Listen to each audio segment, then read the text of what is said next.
In the process of a recent pattern edit, I had a really interesting discussion with the designer.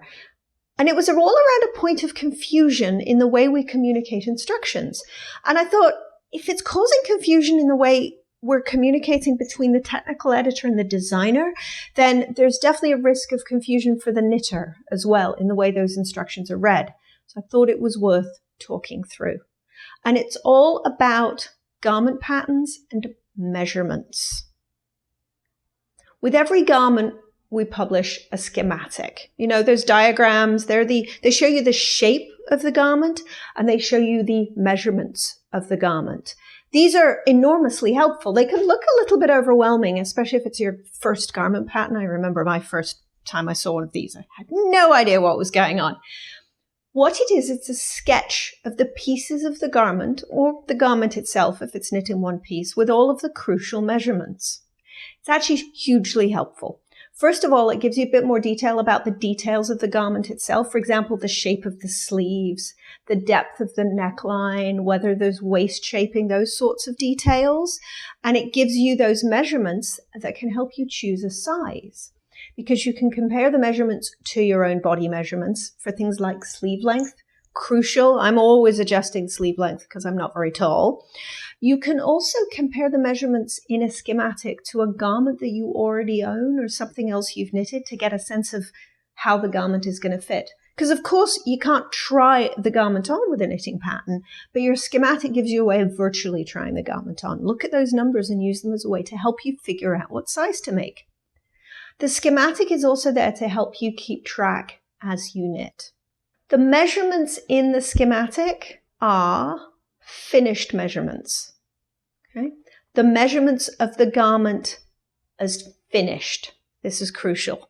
What do we mean by finished? Well, we mean the garment when you wear it, when it's been blocked. Okay? So, quick sidebar. What do we mean when we say blocked here? In the context of a garment, what we mean when we see blocked really is washed. Nothing more, nothing less. Okay?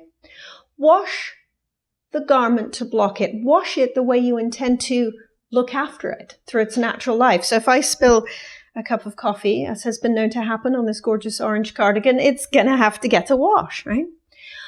You wash your knitting to bring it to its finished shape and size. If you're a sewer, if you sew with woven fabrics, you'll know that what you need to do is you pre-wash the fabric before you cut. Why?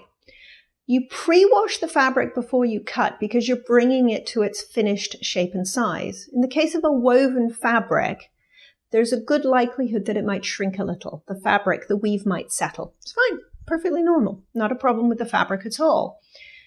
You need that to happen before you cut and sew, though, because if you cut and sew and the fabric shrinks, well, you've just made a garment that doesn't fit you anymore, right?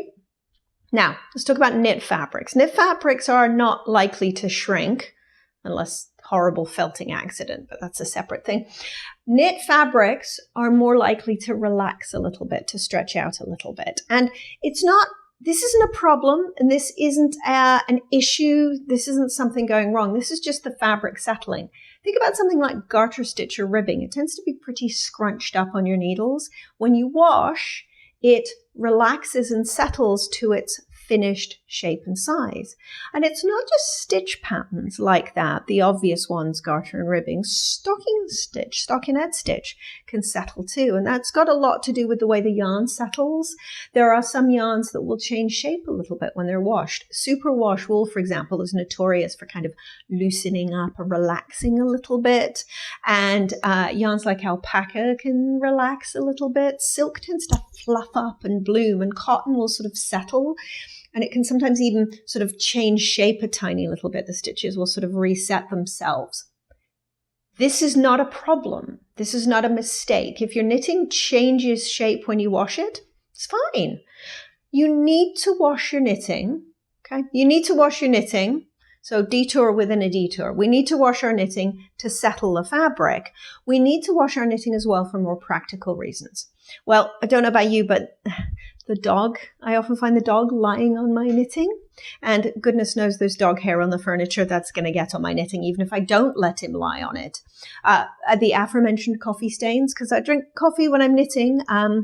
Crumbs, cakes, cookies, that kind of thing. Food will get on your knitting. If you applied hand cream before you started to work, I certainly do a lot of that in the winter, then that's going to transfer to your knitting. And all of that stuff really needs to be off the fabric before you declare the project done, especially if you're giving it as a gift. I really don't want to make a beautiful sweater for my mum that's covered in coffee and stains and dog hair and present it to her for her birthday. I'd rather be clean.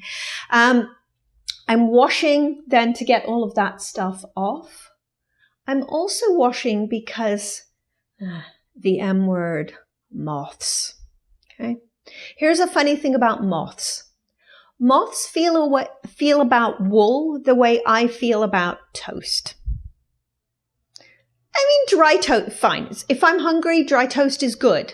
But really, the reason I eat toast is peanut butter, jam, cheese. I want all the good stuff that goes on the toast. The moths are after the good stuff that's on your wool.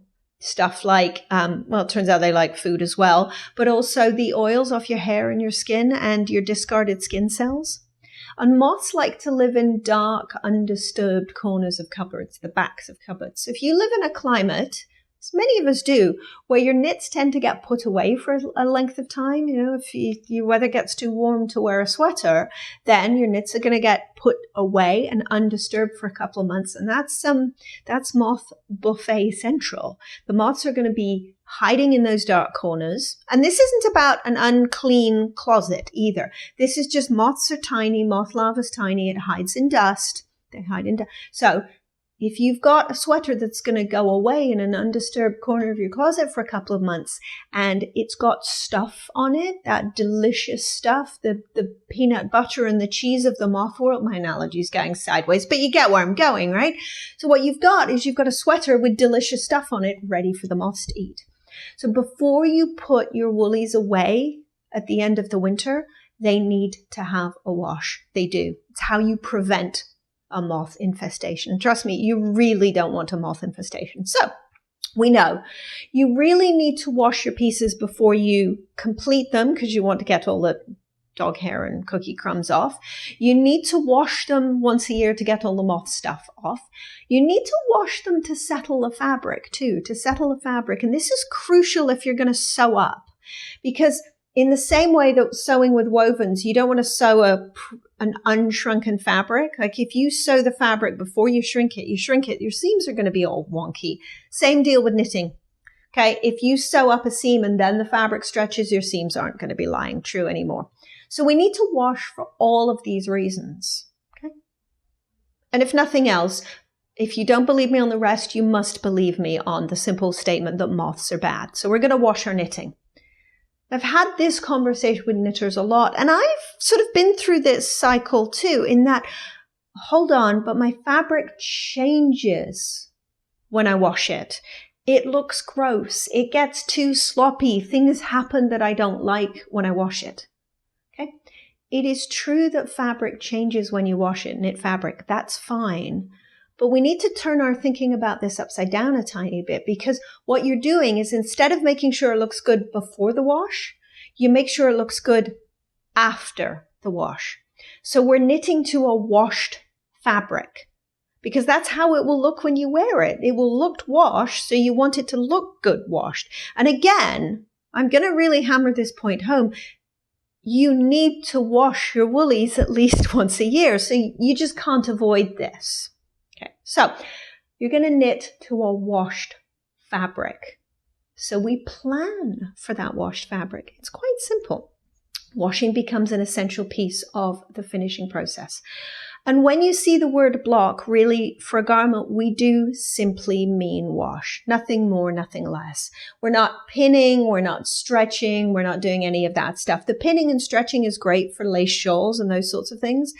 But unless you're going to be doing that every time you wash the sweater, you really don't need to. The only thing I might do beyond washing is I might apply a little bit of steam here and there, particularly if you've got stranded color work, for example, a little bit of steam with a steam iron, always held above the surface of the knit. Don't touch it to the fabric. Steam iron or hand steamer can kind of tidy things up a little tiny bit. But honestly, for a hand wash only yarn, soak in lukewarm water for a good 20 minutes. A wool wash is super, and I love the no rinse wool washes. Roll it in a towel to wring it out, to get most of the moisture out, and lay it flat to dry. And it's as simple as that. And you can shape, sure, but again, there's really no need to pin. There absolutely isn't. It looks super pinned out, not debating that. And yeah, probably the pictures in the magazines, the piece may well have been absolutely perfectly pinned out and steamed. That's okay. But for wearing purposes, this didn't get pinned out. And you know what? I think it looks great on me. And the difference with pinning might be that, for example, you might get not a tiny little, fold here where the ribbing transitions into the fabric. But when you're wearing the piece, that doesn't matter because it's going to move with you. It's a stretchy fabric, you'll probably have noticed. Okay, so let's back up. I've had layers of sidebars here. It's a washed fabric. It's washed measurements that we represent in those finished measurements. And when it says block, we really do simply mean wash.